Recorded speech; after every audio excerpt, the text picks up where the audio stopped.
Hi, Jem. I'm here so that maybe we can watch this back and work on our accent a little. I'm going to read a quick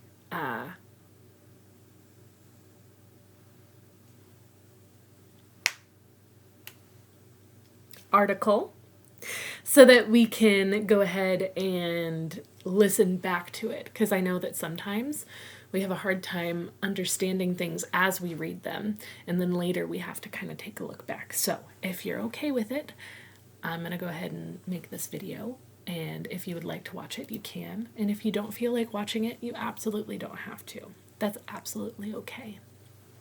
And either way, let's get started. This is about the North American accent.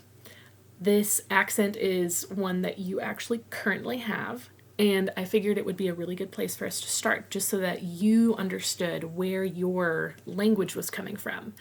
In this way, maybe we can get a handle on how things are feeling sloppy. Maybe it's purposeful. Maybe it's just a way for you to speak the way that you were spoken to growing up. And then all you need to do is train your mouth to do something different. How exciting. Okay, anyways, going on. 8 ways to speak with a North American accent. Syllables. Well, okay, I'm going to start at the beginning. This is technically for a foreign language speaker to learn English accents, but either way, we can 8 ways to speak with a North American accent. Are you learning English and want to speak with a North American accent? In the video below, your teacher Gabby provides 8 tips for learning how to sound like a North American English speaker. Syllables. Every word with 2 syllables or more will have a strong and weak sounding part. The strong part of the word is called the stressed syllable. And when speaking North American English, the stressed part of the word will be stretched out.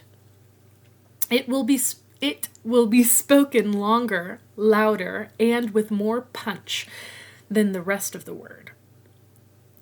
The remainder of the word will sound weaker, be said softer or shorter, and with more schwa sound from the gut. Having a strong and extended stressed syllable matched with a weak syllable or more gives balance and rhythm to the spoken word. Practicing this tip will help you develop the correct natural rhythm of a North American accent. Learning connected speech, assimilation, intrusion, and elision. Learning connected speech can feel overwhelming for the beginner, especially with all the rules, but is essential learning for developing a North American accent. Gabby quickly covers the most important rules for you in this video. T between 2 vowels is a D sound. Butter sounds like butter. T between an N and a vowel equals removing the T sound. International sounds like international. N and T vowel sometimes equals a glottal stop. Mountain becomes mountain. It's a word broken with a pause at the T, just like uh-oh. That sounds like you are holding your breath at the back of your throat just long enough to give the feel of the T sound. Other examples are button and Manhattan.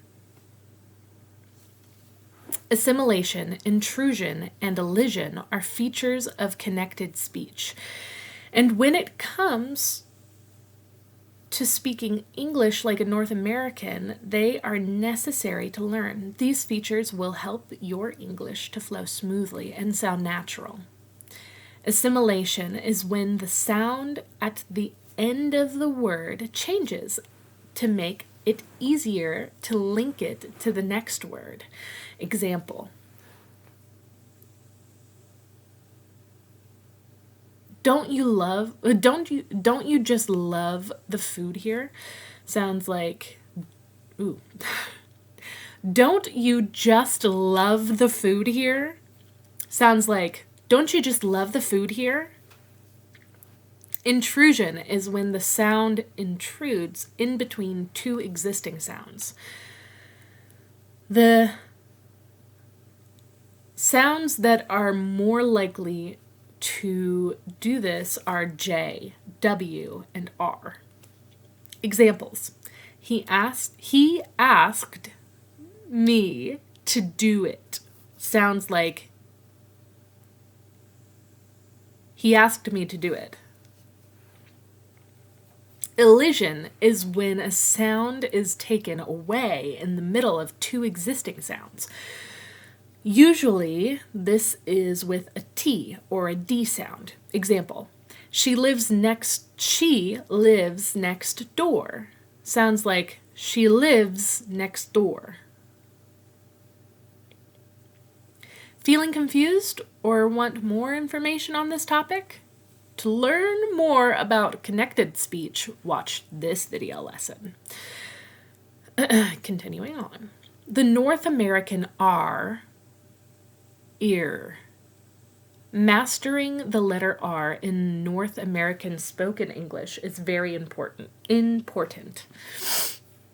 Lots of learners can feel frustrated because the R doesn't sound like anything in their native language. To add to the confusion, the R can be said differently throughout the U.S., depending on where you live.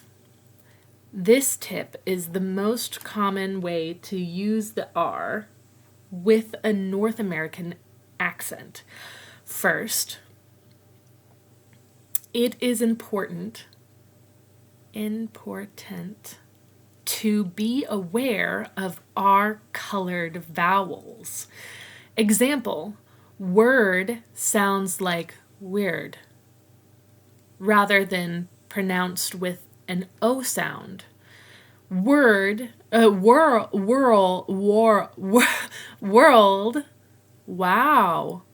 world sounds like world, rather than pronounced with an or sound. World. What? World. World. World. Oh my God. Okay. Second, remember that an R at the end of the word, will usually be pronounced strongly in North American English, just as Gabby said. Get out your pirate hooks. Can be prepared as the North American R really does sound like a pirate's. Get your pirate hooks. Example: I parked my car over there will sound like I parked my car over there. There. What? Okay, I don't do those though. There. I parked my car over there. My car over there. Use American phrases. This is an easy way to sound like a North American English speaker. In real day-to-day conversation, you will speak differently with close friends or family than when you speak to a boss or a police officer.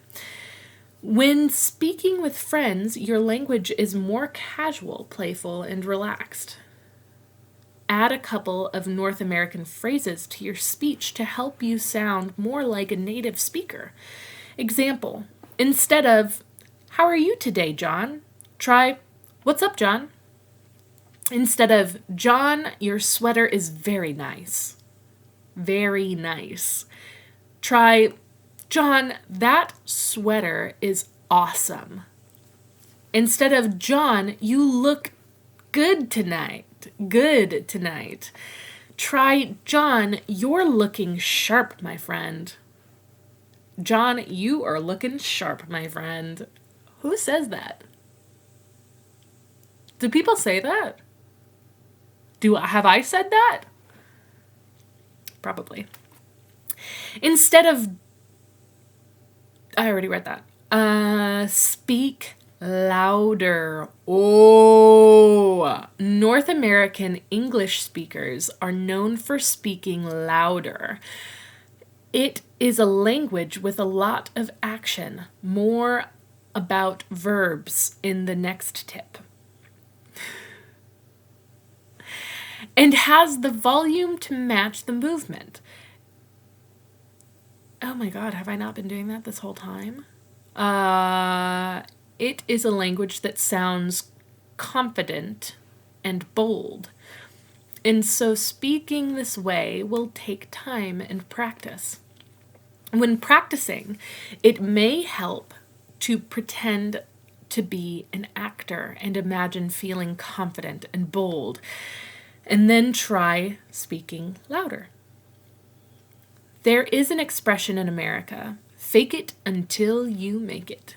Pretending confidence when practicing will eventually lead to feeling more confident in everyday conversations. Confidence is critical to speaking a little louder and thereby sound more North American. Use lots of verbs. While speaking, use lots of phrasal verbs to sound less textbook-like, and more like a native English speaker. North American English speakers use a lot of phrasal verbs in their conversation, and therefore you want to use them too. Example, instead of where do I exit, try where do I get out of here? Where do I get out of here? Instead of when did you arrive, try when did you show up? Instead of I don't like it when you get angry. Try, I don't like it when you blow up. Start turning nouns into verbs. Into. Oh my God. Into. Verbs. Another quick and easy way to sound more North American is to use the simple trick of turning a verb into a noun, also called normalization. When forming a sentence, example, did you use Google to search something new on the internet? Just say, I Googled that book you told me about. Do you want to tell someone you want to add them on Facebook? Tell them, I will friend you on Facebook, or friend me on Facebook. They got me. American English vocabulary versus British English vocabulary. While multiple countries have English as a main language, not every English-speaking country will share the same exact words. Some countries have their own unique words, therefore, if you want to sound North American, you will need to use the North American English vocabulary. Here are some examples. North American English versus British. Use diaper instead of nappy, vacation instead of holiday, apartment instead of flat, fall instead of autumn. Now you have 8 helpful tips how to speak with a North American accent. Thanks for hanging out with me, Jim.